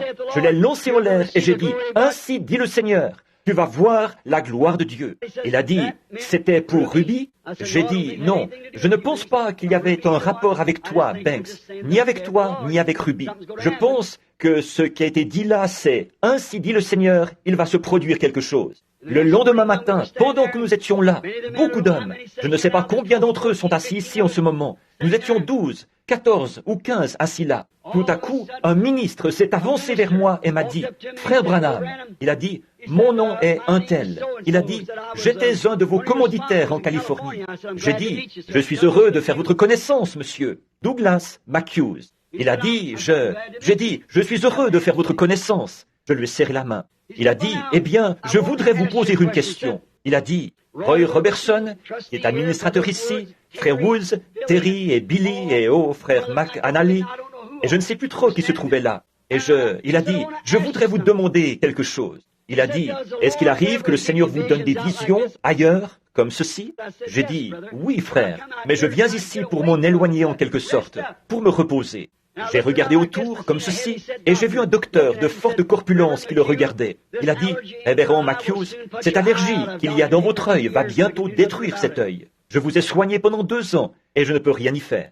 Je me suis tourné vers lui. J'ai dit, la raison pour laquelle vous m'avez demandé ça, c'est que votre docteur vous a dit l'autre jour qu'il y a cette allergie dans votre œil. C'était au milieu du jour, vers 11 heures, et il portait des lunettes de soleil. Et j'ai dit, la raison, vous ne les portez pas à cause du soleil, mais à cause de votre œil. Il vous a dit que vous alliez perdre cet œil. Et il s'est mis à pleurer. Il a dit, c'est exact. Je me suis retourné pour continuer à circuler. J'avais une pelle à la main et j'ai regardé. Je l'ai vu qui se tenait là en me regardant, les yeux tout ce qu'il y a de plus clair. J'ai dit, mais ainsi dit le Seigneur, vous n'allez pas perdre cet œil. J'étais à la chasse avec lui l'automne dernier. Il voyait mieux que moi et que tous ceux du groupe. Jamais il... Et j'ai vu une dame âgée qui descendait son bas et soulevait un côté de sa jupe. Elle a dit, mon fils, si tu vois frère Branham, dis-lui de prier pour mes pieds. Et j'ai regardé ça. Il y avait là des petites, on aurait dit des petites tumeurs qui pendaient sur ses pieds partout. J'ai dit, votre mère est une dame aux cheveux gris. Mon fils, vous voyez, avant que vous partiez, elle vous a dit, si vous me voyez, de me demander de prier pour ses pieds. Elle a des espèces de petites tumeurs qui pondent partout sur ses pieds. Il a failli s'évanouir. Il a dit, c'est la vérité. J'ai dit, dites-lui de ne pas s'inquiéter, tout ira bien. Je me suis mis à circuler. Alors j'ai entendu la voix de Dieu parler, dire, sauvez-vous vite. Roy Robertson se trouvait là. Je savais que c'était un ancien combattant. Alors j'ai mis ma main sur son épaule. J'ai dit, frère Roy, mets-toi à l'abri au plus vite. Il a dit, qu'est-ce qu'il y a? J'ai dit, sauve-toi, mets-toi à l'abri. Et je me suis mis à circuler. J'ai déposé ma pelle. Je me suis retourné. J'ai ôté mon chapeau. Et il est arrivé. Voilà, la gloire de Dieu est descendue dans un tourbillon qui a fracassé la paroi de la montagne, comme ça, avec une déflagration qui a fait trembler le lieu, comme ça. Il a coupé le sommet des buissons, juste à environ 3 ou 4, 5 pieds au-dessus de ma tête. C'est remonté en prenant la forme d'un entonnoir, comme ça. Il y a eu une autre déflagration. C'est revenu 3 fois. Puis, quand c'est reparti, la 3e fois, frère Banks est venu vers moi. Il a dit, c'est de ça que tu parlais? J'ai dit, oui. Il a dit, qu'est-ce que c'était? J'ai dit, Dieu apparaît dans les tourbillons. Je ne savais pas s'il voulait que je le dise aux gens ou pas. Alors, je suis reparti et j'ai prié un peu. Alors, il m'a dit que je pouvais le leur dire. J'ai dit, c'est le jugement qui frappe la côte ouest. Regardez là aujourd'hui. Regardez ce qui est arrivé. Quelques heures après, l'Alaska a été englouti. Et maintenant, tout est en train de sombrer. Nous entrons dans le jugement. La miséricorde a été repoussée. Mais grâce soit rendue à Dieu. Nous avons de la nourriture cachée, de la nourriture spirituelle. Nous vivons de la bonté et de la miséricorde, de la révélation de Jésus-Christ en ces derniers jours, alors qu'il confirme sa personne au milieu de son peuple. Amen. Ils sont entrés, Élie est entré avant que la sécheresse commence. Dieu merci, nous sommes entrés avant que le jugement commence. C'est maintenant le temps de sortir et d'entrer, de sortir de ces organisations et d'entrer en Christ. Le temps de sortir et d'entrer pour tous les vrais croyants. Alors, il a été appelé et il est resté à l'intérieur. Souvenez-vous, il n'a jamais quitté ce torrent tant que Dieu ne l'a pas appelé. Et vers la fin de la sécheresse, il a appelé à sortir de là pour se rendre chez une veuve. Remarquez, il a fait appel à cette veuve. Et cette veuve ne s'était pas associée avec les incroyants, pris la marque de la bête pendant la sécheresse. Alors, il a appelé Élie à nourrir cette veuve. Tout ce qu'ils avaient, c'était un petit gâteau, une petite chose à laquelle elle s'accrochait. Et Élie a dit, « Donne-le-moi premièrement, car ainsi dit le Seigneur, ce pot ne se videra point et la cruche ne séchera point, jusqu'au jour où le Seigneur Dieu fera tomber de la pluie sur la face du sol. » Faire passer Dieu avant tout, sa parole avant tout. Remarquez, il y avait de la farine dans le pot. Chaque fois qu'elle allait chercher de la farine, il y avait de la farine dans le pot. Il y avait de l'huile dans la cruche. Chaque fois qu'elle allait en chercher. Pourquoi? La farine représentait Christ dans l'offrande de farine. Les grains devaient être impeccables pour que chacun soit moulu. Chaque grain de cette farine était pareil, montrant qu'il est le même hier, aujourd'hui et éternellement. C'était là la parole, le pain de vie, qui faisait suite au message, pour confirmer la parole. C'est pareil aujourd'hui, mes amis. C'est pareil aujourd'hui. Le pain de vie dont les enfants se nourrissent fait suite au message de Dieu, afin de les nourrir pendant la période de la sécheresse. Et s'il était en notre présence aujourd'hui, et s'il était en notre présence maintenant même, il se comporterait et il ferait exactement la même chose que ce qu'il avait fait à l'époque où il était dans une chair, ici sur terre. L'épouse fait partie du mari. L'Église est pareille à Christ. Vous ferez, vous aussi, les œuvres que je fais. Et c'est la parole qui les faisait. Il nous a dit que nous ferions, nous aussi, les choses que lui, il avait faites. Là encore, nous remarquons, si la parole est en nous et qu'elle est venue à nous comme elle l'avait fait dans le cas d'Élie à cette époque-là, elle accomplira la même chose que ce que lui, il avait fait. Il allait se nourrir des choses secrètes de Dieu qui sont cachées au monde. Oh, là encore, c'est ce qui fait que le message et le messager sont un. La nourriture spirituelle est prête, maintenant en sa saison. Et vous pouvez, chacun de vous, avoir cette nourriture, si vous le désirez. Si vous êtes disposé à vous détacher de toute l'incrédulité de cette heure, si vous êtes prêt à entrer en Christ, à entrer dans sa promesse, et rappelez-vous les promesses qu'il a faites dans Malachie 4, dans Luc 17, 30, et aussi dans Jean 14, 12, et dans combien d'autres passages de l'Écriture, où il est fait mention, Joël 2, 38, et tout ce qu'il ferait, ou plutôt 2, 28, ce qu'il ferait dans ces derniers jours. Et ce qui était dit par le prophète, qu'il y aurait de la lumière dans ces derniers jours, quel effet elle aurait, ce qu'elle produirait, toutes les Écritures qui annonçaient ces derniers jours. Et il s'agit de Christ. Si vous pouvez vous cacher dans cela maintenant, dans ce lieu secret, vous pourrez manger et voir la bonté et la miséricorde de Dieu. Si vous êtes malade, il y a là la guérison. Vous vous souvenez quand Élisée, plus tard, avait fait descendre, après cette offrande de farine qu'il avait eue, Christ, et dont il avait nourri la famille de cette veuve. Remarquez, plus tard, quand il a fait descendre le feu des cieux et tout, et qu'il a prouvé qu'il avait été envoyé par Dieu, l'esprit du prophète. Remarquez, dans le désert, quand il était couché sous le genêt, un ange est descendu avec ce même genre de farine. Il a fait cuire des gâteaux et l'en a nourri. Un peu plus tard, il l'a de nouveau fait dormir, puis il l'a réveillé, et il y avait encore des gâteaux de farine cuits qui l'attendaient là. Et avec la force que lui donnèrent ces gâteaux, il marcha 40 jours. Gloire à Dieu, il est le même hier, aujourd'hui et éternellement. Oh, combien nous l'aimons, la nourriture spirituelle en sa saison. Il n'est pas bien de prendre le pain des enfants et de le donner aux chiens. N'est-ce pas que Jésus a dit la même chose à la syrophénicienne? Il avait été envoyé vers les siens, c'est vrai. Et voilà vers qui il est venu. Il n'est jamais allé vers les gens des nations.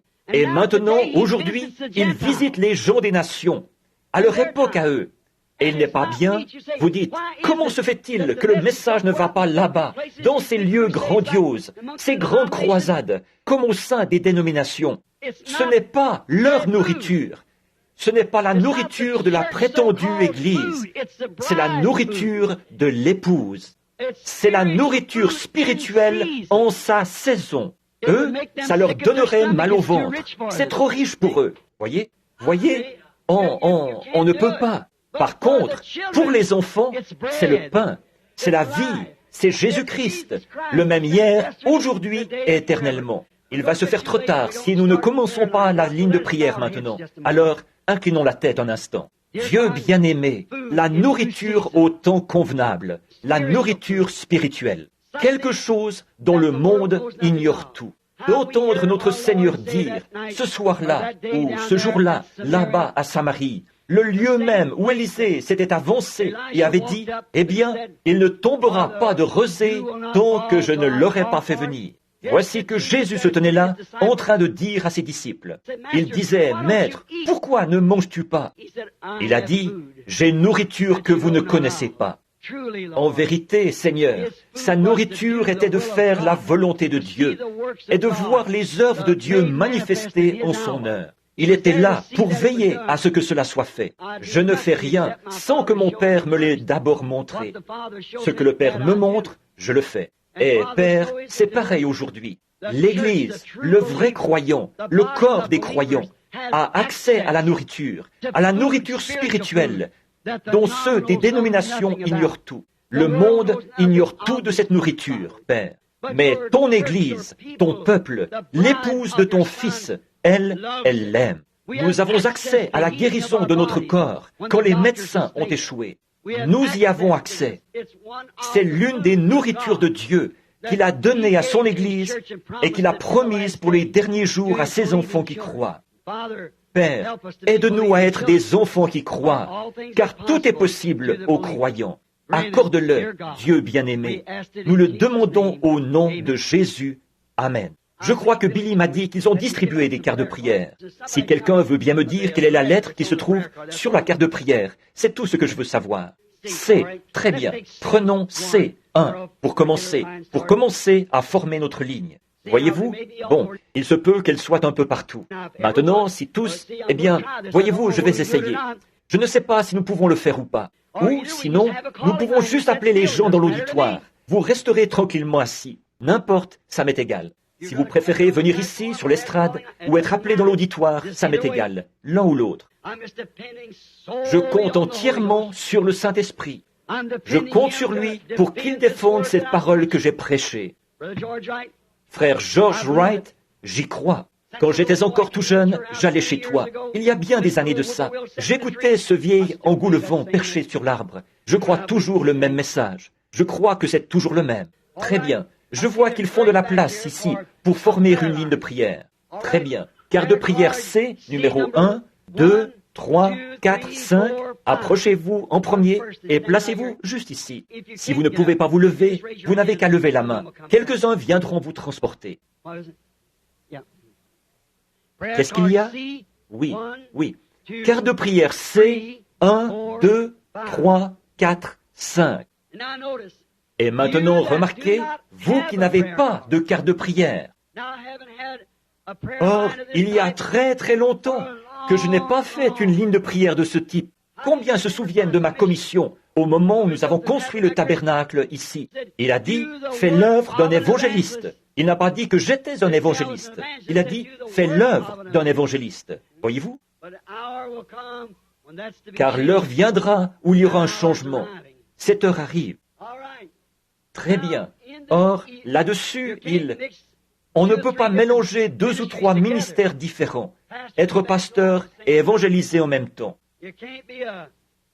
On ne peut pas être un prophète et peut-être un pasteur en même temps, voyez-vous, parce qu'on a des fonctions différentes, un ministère différent. Par contre, le Seigneur m'a fait part de ce que je devais faire dans mon message. Mais là, il a dit, fais l'œuvre d'un évangéliste, remplis bien ton ministère, car l'heure viendra où ils ne supporteront pas la saine doctrine. C'est bien ce qui arrive maintenant. Toutes les églises dénominationnelles m'ont rejeté. Elles ne supportaient pas la saine doctrine. Mais au gré de leurs propres désirs, ils mettront en place leurs propres docteurs. Et ce ne seront plus que des fables. Et ils feront de grandes choses, des exploits, comme Jean Bress et Jeannès, qui s'opposèrent à Moïse. Mais leur folie sera manifestée. Voyez? Très bien. Des imitations. Vous voyez comment Jean Bress? Et Dieu dans le ciel le sait. Ça se trouve juste là, dans cette pierre, à l'angle du tabernacle. Depuis 1933. C'est écrit sur une page de Bible. Ça se trouve juste là. Regardez comment ils ont procédé. Regardez l'accomplissement. Des imitations, exactement. Il a dit, laisse-les. Leur folie sera manifeste, de la même manière que l'a été celle de Jean Bress et Jeannès. Voilà, nous en sommes à ce jour-là. J'avais vu l'église, au moment où nous n'en étions qu'à la pose de la pierre angulaire. Des gens penchés sur les rebords des fenêtres, et partout, debout le long des murs du tabernacle. Et voilà. Et les gens ont dit, à cette occasion, les gens de la ville, ici ont dit, dans moins de 6 mois, comme nous n'avions qu'$1 et 80 cents pour construire un tabernacle, bien des garagistes avaient déjà décidé que ça allait devenir leur garage. Mais c'est toujours une bergerie pour les brebis de Dieu. 1, 2, 3, 5, 6, 7, 8, 9, 10. C'est 6, 7, 8, 9, 10. Bien. Or, moi l'Éternel, je l'ai plantée, je l'arroserai jour et nuit, de peur qu'on ne la ravisse de ma main. Regardez la critique qu'il a eue. Aucune dénomination n'y a donné son appui. Il n'y a aucune église comme celle-là, nulle part ici dans le pays. Ni pentecôtiste, ni rien d'autre dans le pays n'y a apporté son soutien. Tous s'opposaient au baptême d'eau, tous s'opposaient à toutes ces autres choses. Jusqu'à ma propre famille, mon propre papa qui m'a mis à la porte. J'ai mis mes vêtements dans un petit sac en papier et je suis allé habiter à New Albany. C'est vrai. Dans mes épreuves et mes labeurs, suffisante est sa grâce. Je peux toujours compter sur sa faveur. J'ai 56 ans et bientôt je devrais traverser le fleuve. À chaque heure qui passe, quand j'aurai pendant 1000 ans célébré ses louanges, nous pourrons, comme au commencement, lui offrir nos hommages. Oh, comme j'aime Jésus! Il est tout pour moi. Oh, très bien. Combien est-ce que je... Où est-ce que je m'étais arrêté? À 10? Est-ce que nous pouvons en prendre encore quelques-uns? Très bien. On était à quoi? À 10? 15? Très bien. C'est 10 à 15. Où que vous soyez, si vous pouvez vous lever et entrer dans la ligne. Vous dites? Ah, très bien. C 15 à 20, alors. Que ce soit C 15 à 20, ça fait 10 personnes de plus. Nous voyons, vous voyez jusqu'où va la ligne, là. Nous ne voulons pas qu'il soit trop serré. Et nous, très bien. Maintenant, accordez-moi toute votre attention. Nous ne prendrons pas beaucoup de temps. Mais maintenant, oh, quelle heure, quel moment! Je voudrais tant que tout le monde aime le Seigneur. Je voudrais tant que nous puissions tous en arriver là, prendre conscience du potentiel de cet instant. Essayons. Accordez-moi donc votre attention. Qu'est-ce que nous essayons de faire ici? Nous mettons la parole de Dieu à l'épreuve. Élie a fait la même chose. Il est monté sur la montagne, une fois qu'il savait qu'il était envoyé par Dieu pour le faire. Maintenant, montrons qui est Dieu. Le Dieu qui répondra par le feu, c'est celui-là qui sera Dieu. Et les païens se faisaient des incisions. Oh, ils disaient, mais bien sûr que non. Les païens savaient que le feu n'allait pas tomber. Alors ils criaient et s'emballaient. Par contre, Élie, lui, il savait que le feu allait tomber, parce qu'il avait eu une vision de la part du Seigneur. Vous dites, il avait une vision? Oui, monsieur. Quand il a eu tout mis en place, il a dit, Seigneur, j'ai fait tout ceci sur ton ordre. Ensuite, le feu s'est mis à tomber. Quand on observe la parole de Dieu à la lettre, alors c'est à Dieu de s'occuper du reste. Tout ce qu'il vous demande, c'est de présenter cela. Et assurez-vous bien que vous avez été appelé à présenter cela. Voyez? Si oui, il s'occupera du reste. Maintenant, ici, il y aura des gens qui passeront dans cette ligne, pour qui je prierai. Bon, là, vous êtes alignés presque jusqu'au mur. Très bien, pour commencer la ligne. D'abord, tout au moins quelque part ici dans le bâtiment, quelques personnes. Combien ici sont malades et n'ont pas de carte de prière? Levez la main. Voyez, partout. Or, vous savez que si notre Seigneur, et je crois qu'il le fera, s'il est le même hier, aujourd'hui et éternellement, il a fait des lignes de prière. Les gens venaient à lui, de grandes files de gens, des foules. Il les touchait, les bénissait. À un moment donné, il s'est arrêté et il a dit, « Qui m'a touché ?» Il a promené les regards. Il a dit à une femme pourquoi elle l'avait touché. Il a déclaré que sa perte de sang s'était arrêtée, que sa foi l'avait guérie. Qu'est-ce qui se serait passé si elle s'était retournée et avait dit, « Eh bien, je ne sais pas, Seigneur, ça fait longtemps que j'ai ça. » Ce ne serait pas arrivé. Non, ce ne serait pas arrivé. Non. Qu'est-ce qui se serait passé s'il avait dit à la syrophénicienne, « À cause de cette parole que tu as prononcée, ta fille, le démon est sorti d'elle. » Et qu'elle avait dit, « Eh bien, là, Seigneur, j'aurais voulu que tu procèdes comme ceci. » Le démon serait resté dans cette fille. Mais elle s'attendait à trouver son enfant comme il avait dit qu'elle la trouverait. Or, il nous a dit, « Si tu peux croire, si tu peux dire à cette montagne, ôte-toi de là, sans douter dans ton cœur, mais en croyant que ce que tu as dit arrivera, cela te sera accordé. Quand tu pries, crois que tu l'as reçu, cela te sera donné. » Quelle promesse!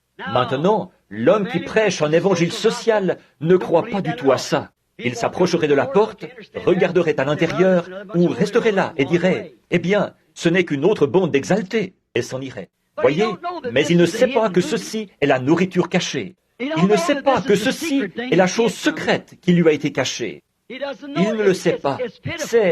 C'est pitoyable. Être nu, misérable et aveugle d'entendement et ne pas le savoir. Voyez, c'est mauvais, ça. Oh Dieu, ne permets jamais que je devienne comme ça. J'aimerais mieux mourir. Je préférerais mourir, oui monsieur, plutôt que de faire ça. Et je pense que c'est la même chose pour chacun de nous, n'est-ce pas? Mais maintenant, Dieu nous a promis ces choses pour les derniers jours.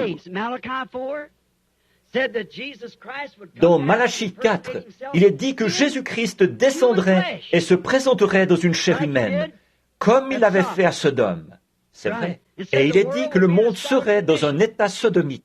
Et il est dit, il en sera de même. Le Fils de l'homme se révélera en ce jour-là. Voyez-vous, cet homme qui était descendu sous la forme d'un homme, c'était Elohim, auprès d'Abraham, avant la venue de ce Fils promis. Regardez ce qu'il en était. Abraham a dit que c'était Dieu. Et la Bible dit que 3 hommes sont venus à lui. Ils avaient de la poussière sur leurs vêtements. Ils avaient voyagé. Ils se sont assis et ils ont mangé comme des hommes. Et Jésus a dit que juste au moment où le monde se retrouverait dans un état sodomite, c'est alors que le Fils de l'homme se révélerait de nouveau. Non pas le Fils de Dieu, le Fils de l'homme, voyez-vous, se révélerait. Maintenant, faites le rapprochement avec ce que le dernier prophète a dit. Voici, je vous envoie Élie le prophète, et il ramènera le cœur des enfants au Père. Voyez? Un message visant à les ramener à la Bible. Et le Fils de l'homme se révélera en ce jour-là. Et en ce jour-là, où sonnerait le dernier âge de l'Église, le 7e ange, les mystères de Dieu devaient être divulgués en ce jour-là. Les 7 sceaux seraient rompus. Les mystères de toutes ces églises et de toutes ces choses, comment elles sont arrivées, et ce qui s'est passé. Ils ne savent pas ce qu'il en est. Jésus a dit, pharisiens aveugles. Il a dit, si un aveugle conduit un aveugle, n'est-ce pas qu'ils tombent tous deux dans une fosse? Voyez-vous, c'est pour ça que ces gens ne voient pas ce qu'il en est. Le mystère de cela, de ces sceaux, c'est que chacune de ces églises a formé une organisation et s'est retrouvée là-dedans. Et voilà une des choses secrètes qui était mauvaise aux yeux de Dieu. Vous voyez ça, Dr. Lee? Voyez-vous? Regardez, effectivement, c'est là le point, justement. C'est là un des secrets. Ils sont devenus une organisation. Et voyez-vous, ils étaient complètement en dehors de la volonté de Dieu. Cette chose sera dévoilée dans les derniers jours. Et les gens seront conduits, non pas à un credo ou à une dénomination, mais ils seront ramenés à la vraie parole. Et la vraie parole sera adressée à un certain groupe de gens. Et le Fils de l'homme se révélera au milieu d'eux, le même hier, aujourd'hui et éternellement. Oh là là! Oh, j'aime ça! J'aime faire son éloge. J'aime le rendre grand devant les gens. Je n'ai pas à le rendre grand, il est déjà grand. Il est tellement haut que vous ne pouvez pas passer par-dessus lui, tellement profond que vous ne pouvez pas passer par-dessous lui, tellement large que vous ne pouvez pas le contourner. Et malgré tout ça, vous avez assez de place pour lui dans votre cœur. Ne voulez-vous pas le recevoir? Comme notre Seigneur est merveilleux. Très bien. Maintenant, soyons bien tranquilles. Tout le monde. Or, nous avons parlé de ceci. Maintenant, la question c'est, est-ce vrai? Bon, il se peut qu'il y ait des nouveaux venus ici. Voici ce que je dirais, ce que je vous dirais, si Christ est le même hier, aujourd'hui et éternellement. Qu'est-ce qu'il ferait en cet instant? Il ferait la même chose que ce qu'il avait fait quand il était ici auparavant. Pas vrai? La foi des gens toucherait son vêtement et il se retournerait, comme il l'avait fait dans le cas de la femme au puits, et comme il l'avait fait en d'autres lieux, et qu'il connaissait leurs pensées. Bon, vous dites, est-ce qu'il pourrait me guérir?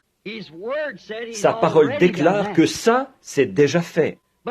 Par contre, ce qu'il faut, c'est qu'il fasse connaître sa présence ici. Or, s'il nous apparaissait dans un corps physique, qu'il ressemblait trait pour trait au portrait du Christ à 33 ans de Hoffman, que du sang coulait de sa main et tout, qu'il avait des marques de clous partout, je n'accepterai pas ça. Non, non, non, non. Quand il viendra lui-même, tout œil le verra, toute langue le confessera. Comme l'éclair va de l'Orient jusqu'en Occident, il en sera de même. Voyez? Nous ne croyons pas à ces sectes et à ces clans.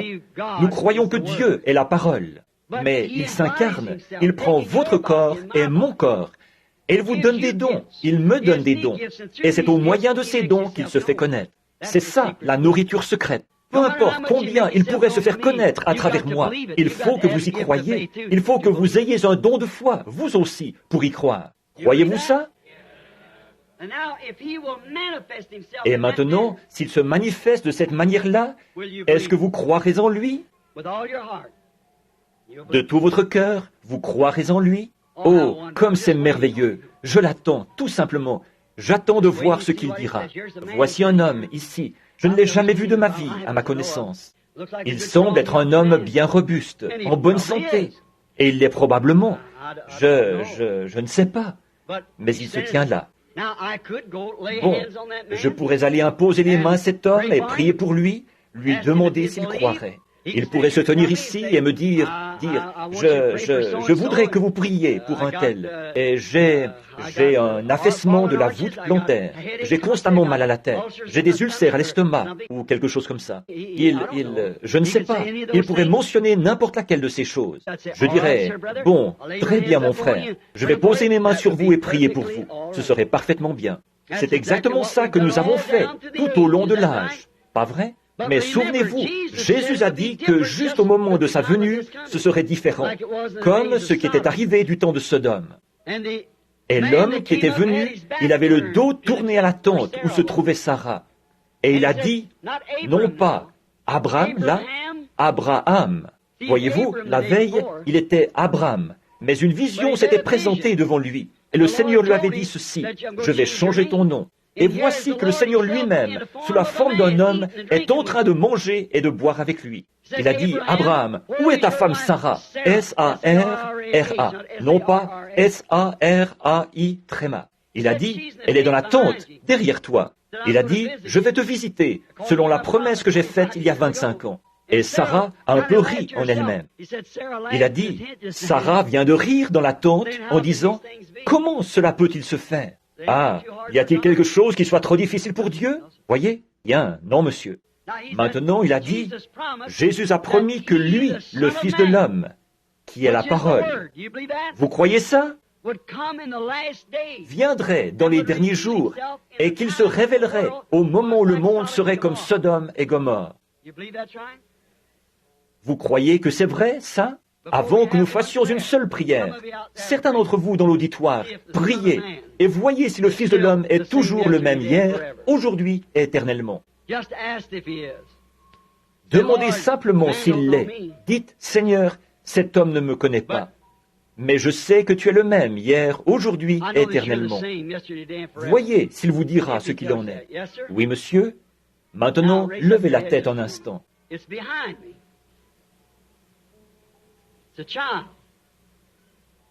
C'est derrière moi. C'est un enfant. Il est brûlant de fièvre en ce moment. C'est une petite fille. Vous n'êtes pas d'ici. Cet enfant a des problèmes d'estomac. Elle en avait. Croyez seulement. Or, est-ce bien ce qu'il avait dit qu'il ferait?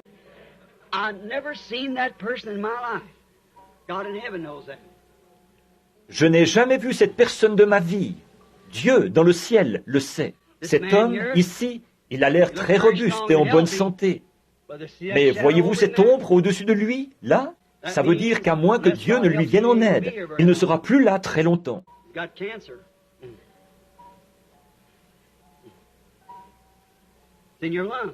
Il a un cancer. Le cancer se trouve dans votre poumon. Maintenant, le Fils de l'homme est ici. Il a un fardeau sur son cœur pour un petit garçon, un petit enfant. Pas vrai? Vous croyez que Dieu peut me dire ce qui ne va pas chez cet enfant? Il le peut. Il a des petites pertes de connaissance. C'est comme une forme d'épilepsie. Il vient d'en avoir une tout récemment. C'est exact, ce matin. Vous croyez que vous allez rester en vie pour élever ce garçon et qu'il ira bien? Où est Charlie Cox? Où est-il? Charlie, où es-tu? Je pensais qu'il était ici ce soir. Par ici. Charlie, Gary, où es-tu? Larry, lui, est-ce qu'il est ici? Son petit garçon avait la même chose. exactement la même chose. Où es-tu, Larry? Viens ici une minute. Eh bien, voilà. Ce petit garçon avait la même chose. Son père et sa mère sont de très bons amis à moi. Il y a des années, j'étais là-bas, et ce petit garçon était pris de crise. Il perdait connaissance et n'avait plus conscience de rien. C'était l'épilepsie. J'ai discerné ça sur ce petit garçon. J'ai demandé à Dieu de le guérir. Il n'en a pas eu une seule depuis. Voilà son père. Sa mère est assise ici quelque part. Et voici le petit garçon lui-même. Maintenant, est-ce que vous croyez, monsieur? Merci, Larry. Vous croyez, monsieur? Puisse le Dieu du ciel vous accorder la même chose et vous donner de vivre pour élever cet enfant. Que Dieu vous bénisse. Prions. Dieu bien-aimé, viens lui en aide. Je prie que ta miséricorde et ta grâce soient sur lui et que tu le bénisses. Au nom de Jésus. Retournez maintenant en Louisiane, dans la joie. Donnez gloire à Dieu pour lui.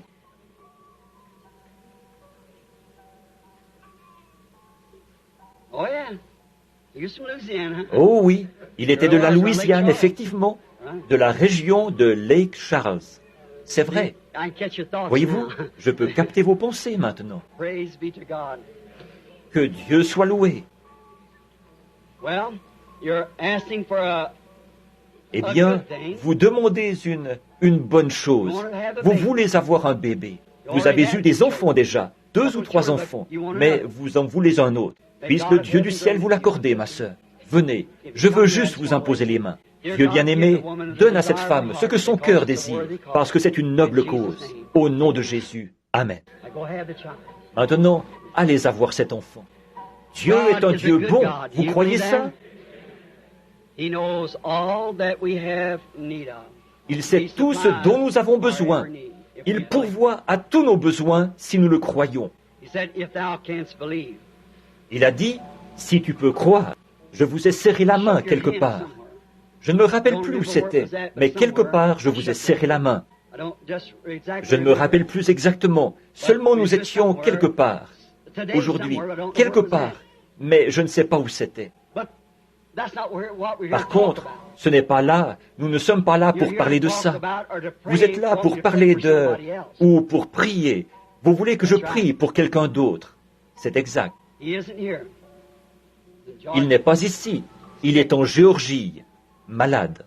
Il n'est pas seulement malade physiquement, mais il est malade spirituellement. Votre cousin, vous croyez que Dieu va s'en occuper parce que vous vous êtes tenu là pour lui? Vous le croyez? Venez, prions ensemble. Dieu bien-aimé, accorde à cet homme ce que son cœur désire, afin qu'il reparte et trouve cet homme en train de pousser des cris vers Dieu. C'est au nom de Jésus que je le demande. Amen. Que Dieu vous bénisse. Ne doutez pas, croyez de tout votre cœur.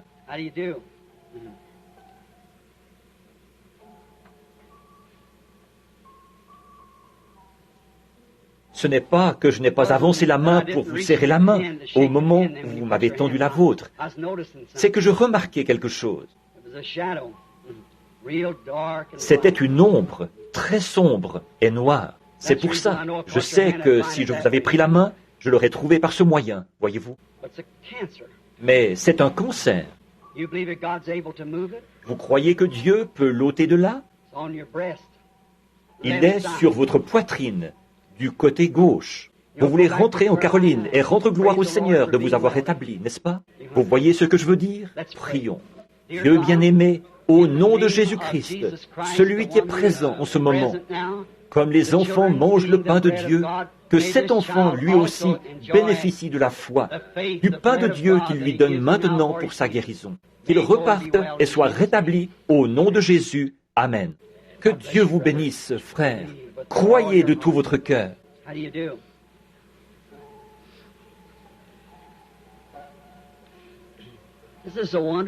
C'est un moment merveilleux, n'est-ce pas? C'est comme si les gens étaient saisis d'un grand sentiment de révérence. Ou c'est comme si peut-être, à mes oreilles, c'est comme quelque chose qui fait un bruit comme ça, voyez-vous? C'est le pain des enfants, voyez? C'est à vous, c'est pour vous. Ce n'est pas pour moi, c'est pour vous. Je suis très reconnaissante de ce qu'en ce moment je suis en bonne santé à ma connaissance. Mais c'est du pain pour moi aussi quand j'en ai besoin. C'est du pain pour vous. C'est un encouragement. Même pour vous qui n'êtes pas malade. Ça fait tout simplement monter notre cœur vers Dieu. C'est exactement la saison pour ceci. C'est ce qu'il a dit qu'il ferait. Et ce qui arriva du temps de Sodome arrivera de même à la venue du Fils de l'homme, quand le Fils de l'homme sera révélé. Voyez? Et voici, je vous envoie Élie le prophète, avant le jour de l'Éternel, ce jour grand et redoutable. Il ramènera le cœur des gens au Père. Voyez? Voyez? Et alors les justes fouleront les méchants, leurs cendres. Ceux-ci brûleront comme une fournaise. Voyez-vous, la terre brûlera. Nous le voyons. Elle va s'effondrer là-bas. Et il y aura des éruptions volcaniques partout sur la terre. Et les cieux seront embrasés. Ô rocher des âges, sois miséricordieux envers moi maintenant, et aussi à ce moment-là. Eh bien, d'abord, vous avez un problème féminin, un problème gynécologique. Vous avez autre chose. Vous êtes nerveuse, précisément à l'âge où on devient plus nerveux. Des complications de toutes sortes. Mais aussi, vous avez un désir, c'est de recevoir le Saint-Esprit. C'est vrai, c'est ça. Est-ce que vous croyez que est-ce que vous avez tout confessé? Vous croyez que si je vous impose les mains et que je demande à Dieu de le faire, le Saint-Esprit viendra? Vous croyez ça? Prions. Dieu bien-aimé, j'impose les mains à cette femme selon la manière apostolique et je demande qu'elle reçoive le baptême du Saint-Esprit. Au nom de Jésus-Christ, puisse-t-elle le recevoir? Amen. N'en doutez pas, ça vous appartient. Voyez-vous, c'est à vous. C'est le pain des enfants. Vous vous êtes senti toute drôle quand j'ai dit problème gynécologique, n'est-ce pas? Parce que c'est ça que vous aviez, vous aussi. Maintenant, vous croyez que tout ira bien, là? Repartez, en remerciant simplement le Seigneur. Est-ce que vous croyez de tout votre cœur? Vous croyez que vous allez pouvoir manger comme vous le faisiez il y a longtemps? Très bien. Repartez en disant « Merci Seigneur, je le crois ». La présence du Seigneur. Vous croyez que ce mal de dos va partir et que vous allez vous rétablir? Eh bien, repartez simplement en disant « Merci Dieu bien-aimé » et Dieu l'accordera. Vous croyez que vous pouvez vous rétablir, que le Seigneur vous rétablira, que vous n'aurez plus d'arthrite, que vous allez vous rétablir, être en bonne santé? Vous croyez ça? Repartez en le remerciant. Dites « Seigneur, je l'accepte de tout mon cœur et je le crois. » Vous, dans l'auditoire, qu'est-ce que vous croyez à ce sujet? Vous, juste ici, posez votre main sur cette femme, assise juste à côté de vous, là. Dites-lui que les varices et l'arthrite vont partir. Quand elle, que Dieu vous bénisse. Vous croyez que vous allez vous rétablir maintenant? Rentrez chez vous et soyez rétablis. Que Dieu vous bénisse. Poursuivez votre chemin et dites « Merci Seigneur Jésus ». Vous croyez que ce problème gynécologique va partir, dans votre cas aussi, et que vous allez vous rétablir? Repartez en disant « Merci Seigneur ». Bonjour. Tiens, je connais votre nom. Autrefois, à l'époque où j'étais pasteur de l'église baptiste, Totten, sœur Della Totten. Vous souffrez de maux de dos maintenant. Tout ira bien. Vous croyez qu'il va vous rétablir? Vous vous souvenez de ce qui est arrivé là-bas, à l'église baptiste de Milltown, il y a des années? Il est toujours le même Dieu aujourd'hui. Que Dieu vous bénisse, ma sœur. George Wright, où es-tu? Tu te souviens? Oh, que... Croyez-vous que si je ne fais que vous imposer les mains avec cette onction, croyez-vous que vous vous rétablirez? Venez. Au nom de Jésus-Christ, puisse-t-elle être guérie. Amen. Ayez la foi. Eh bien, est-ce que tous, vous croyez de tout votre cœur? Oh, comme ça réveille de vieux souvenirs de voir cette dame. Son nom m'échappe encore, mais Totten, c'est exact. Oh oui, sa fille, c'était Birdie. C'est exact. C'est tout à fait exact. N'allez pas penser que je divague. C'est juste que je suis un peu, vous savez, c'est un peu... Je ne peux pas l'expliquer. Mais votre mal de dos est parti, madame. Repartez, louez le Seigneur, dites « Merci Seigneur ». Vous croyez que votre maladie de cœur, ça va s'arranger, vous aussi? Repartez simplement, en vous réjouissant, dites « Merci Seigneur Jésus » et croyez-y. Très bien. Ayez la foi, là. Ne doutez pas. Venez, madame. Est-ce que vous croyez de tout votre cœur? Vous avez beaucoup de choses qui ne vont pas. Vous aussi, vous avez mal au dos. Vous croyez que Dieu va vous rétablir? Très bien. Repartez simplement en vous réjouissant. C'est lui qui fait que vous vous sentez comme ça. Remerciez le Seigneur. Que Dieu vous bénisse, sœur. Salut, fiston. Vous croyez que Dieu va guérir la nervosité de cet enfant et le rétablir? Vous le croyez? Très bien. Salut, mon petit ami. Laisse-moi te serrer la main. Dieu bien-aimé, délivre ce petit garçon de cette vilaine chose et puisse-t-il vivre et être normal. Au nom de Jésus. Amen. Que Dieu vous bénisse, frère. Vous le croyez, n'est-ce pas? Ça va s'arranger. Ne doutez pas du tout. Vous êtes bien jeune pour être cardiaque. Vous croyez que Dieu vous rétablira? Repartez en disant « Merci Seigneur de m'avoir guéri ». Vous croyez que Dieu va guérir ces problèmes d'estomac et vous rétablir? Allez votre chemin. Réjouissez-vous et dites « Merci Seigneur ». Il est encore Dieu, n'est-ce pas? Tout ce que vous avez à faire, c'est croire. Simplement. Pas vrai? Est-ce que vous croyez au Fils de l'homme dans les derniers jours? Il s'est passé quelque chose ici, il y a quelques minutes, et je n'arrive pas à... Je cherche à voir où c'était. Quelqu'un a eu la foi et a fait quelque chose. Ou peut-être que je les retrouverai dimanche prochain, ou quand je le pourrai. Est-ce que vous... Voilà, c'est encore là. Vous avez la main levée. Est-ce que vous croyez que Dieu peut guérir cette maladie de cœur? Vous rétablir? Guérir votre fille là-bas qui a... Vous le croyez? Madame Neff, vous croyez que Dieu... Léo Neff, je ne vous connais pas, mais c'est bien votre nom. Vous souffrez du cœur, et votre petite fille a des problèmes avec ses reins. Vous croyez qu'elle va se rétablir? Votre foi vous guérit. Croyez de tout votre cœur. Vous qui êtes là, où il y a le baptistère, qui êtes là et qui avez des problèmes d'estomac, Jésus-Christ vous rétablit. Vous croyez? Il est le même hier, aujourd'hui et éternellement. Imposons-nous les mains les uns aux autres maintenant. Oh, pensez à l'heure où nous sommes. Pensez au moment. Pensez-y. Nous sommes en présence même de Jésus-Christ, le Fils de Dieu. Il a promis qu'il ferait ceci dans les derniers jours. Mes mains sont posées sur ces mouchoirs. Dieu bien-aimé, je te prie de bénir ces mouchoirs pour la guérison du corps de ces gens, par le nom de Jésus-Christ. Maintenant, pendant que vous avez les mains posées les uns sur les autres, chacun de vous, vous êtes membre du corps de Christ. Ce même Saint-Esprit qui a promis de révéler les secrets des cœurs et de faire ces choses, il est en vous. Vous êtes une partie de lui et il est une partie de vous. Or, il a dit ceci, « Voici les signes qui accompagneront ceux qui auront cru. » Ça, c'est vous. S'ils imposent les mains aux malades, les malades seront guéris. Maintenant, ne priez pas pour vous-même. Priez pour la personne sur qui vous avez posé votre main, parce qu'elle prie pour vous. Maintenant, prions ensemble, et qu'il n'y ait pas une seule personne faible dans ce bâtiment. Pourquoi faudrait-il attendre plus longtemps, mon cher frère, ma chère sœur? Le voici, le Saint-Esprit, Dieu, ici même, la chose même dont nous avons parlé. Cher Jésus, nous reconnaissons ta présence. Tu as rendu la vie à ce petit bébé l'autre jour, après qu'il était mort, par la prière de la foi.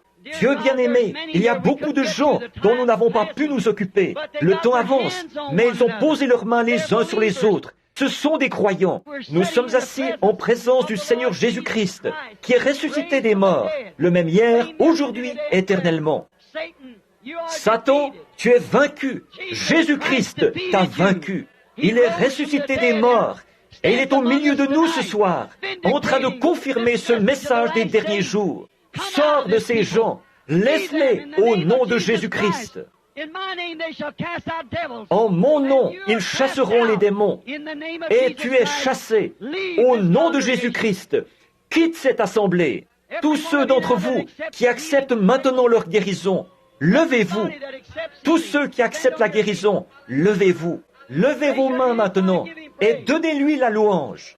J'accepte maintenant ma guérison. Dites ça à Dieu. J'accepte maintenant ma guérison. Tu es le même hier, aujourd'hui et éternellement, ô Christ. Je crois maintenant en toi. Viens au secours de mon incrédulité. Amen. I will praise him. I will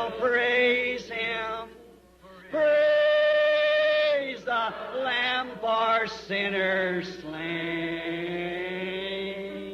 Give him glory, all ye people, for his blood has washed away each stain. Vous l'aimez, n'est-ce pas? Alors, louons-le. Tout le monde, les mains levées, donnez-lui la louange pendant que le frère s'avance pour terminer la réunion.